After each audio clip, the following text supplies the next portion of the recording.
World War II tech, the Tiger I Panzer VI heavy tank.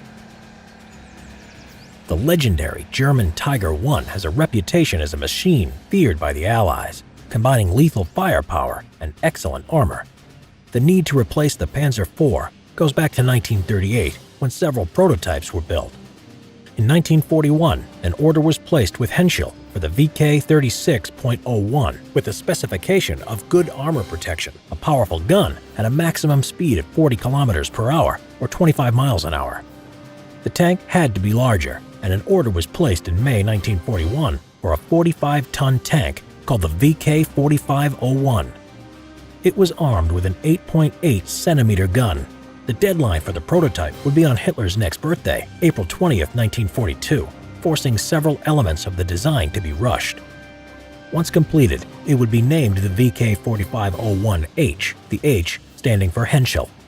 In competition, Porsche had created its own design, the VK-4501P, to the same requirements. With both designs meeting the deadline of Hitler's birthday, the Henschel design was selected for production.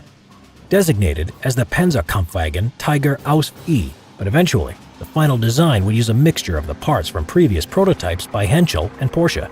The Krupp turret and gun would stay the same. The crew of the Tiger tank numbered 5, including the commander, gunner, loader, who sat in the turret, and the driver and radio operator in the hull.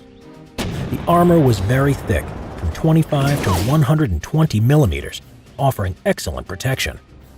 For traveling on cross-country or preparing for combat, wider tracks were fitted, improving traction. From 1943, the 55-ton tank was powered by a V12 Maybach HL230 P45 gasoline engine, providing 690 horsepower or 515 kilowatts. This was quite underpowered, and the tank had a top speed of 38 kilometers per hour or 24 miles per hour.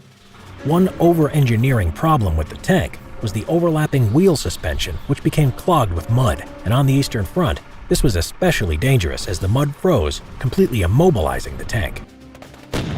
The armament of the Tiger I was its deadly 88mm KWK-36 gun, capable of penetrating American M4 Sherman armor, and 2 MG-34 or MG-42 machine guns, one coaxial in the mantlet and the other in a ball turret within the hull. Smoke discharge canisters were also positioned on both sides of the turret. The Tiger I first appeared in Tunisia, North Africa in late 1942, their appearance shocking the British forces. They were used on all fronts, including Italy, Normandy, and the Eastern Front. It was only until mid-1944 that the Allies could produce tanks that could effectively engage the Tiger tank, such as the British Sherman Firefly and the Russian T-34/85. Only 1,350 Tiger Is were built, with production between August 1942 and August 1944. Other rare variants include the Befehlspanzer Tiger, which was a command tank, and the Sturmtiger, which featured a large self-propelled mortar.